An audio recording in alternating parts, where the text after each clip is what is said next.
কেমন আছো? আশা করি সবাই ভালো আছো, আমিও ভালো আছি। আজকে না চিংড়ি মাছের বাটি চচ্চড়ি করব। চলো দেখতে থাকো কিভাবে বানাই। চলো রান্নায় যাই। এই যে বাটি বসিয়ে দিয়েছি, গ্যাস এখনো জ্বালাইনি, আস্তে আস্তে এক এক করে দেবো। এই যে সর্ষে গুঁড়ো দিয়ে দিলাম। আচ্ছা, এবার দেবো একটু দই। দই দিয়ে দেবো।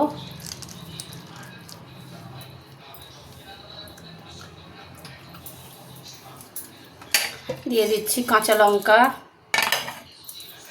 টমেটো, পেঁয়াজ, আর দেব এই যে মিষ্টি দিয়ে দিলাম, নুন নুন নুন নুন দিলাম, অল্প করেই নুন দেবো। আচ্ছা, এবার দেবো চিংড়ি মাছগুলো দিলাম।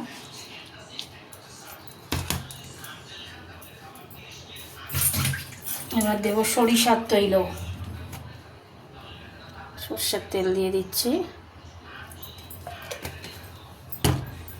এবার এটাকে আমি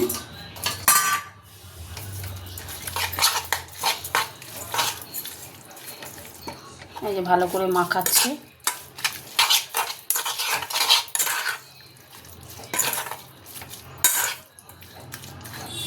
এরম না চিংড়ি মাছে এরম বাটি চচ্চড়ি খেতে খুব সুন্দর লাগে, জানো তো। জাস্ট অল্প একটু বাটি ধোয়া জলটা দেব। ভালো, এবার আমি গ্যাস ধরিয়ে দিচ্ছি, হতে থাক। চাপা দিয়ে দেবো, ভাপে ভাপে হবে, হতে থাক। দেখো ফুটতে শুরু করেছে।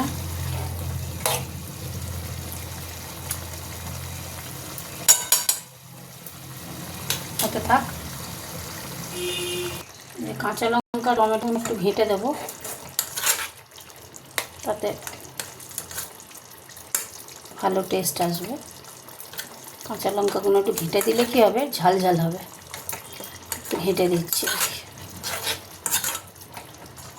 নামানোর সময় আরেকটু তেল দেবো, হতে থাক। চিংড়ি বাটি চচ্চড়ি হয়ে গেছে। এবার ওপর থেকে আবার একটু তেল দিয়ে দেবো, সর্ষের তেল। এবার আমি চাপা দিয়ে দিলাম, গ্যাস অফ করে দিলাম। চলো তোমাদের সাথে কথা বলে নিই। আর একবার দেখে না, এই যে কি সুন্দর কালারটা এসছে, দেখছো? অসাধারণ লাগে, এক থালা ভাত খাওয়া যাবে।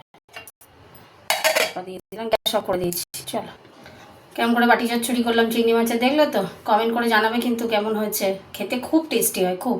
টাটা, ভালো থেকে সবাই, কমেন্ট করো।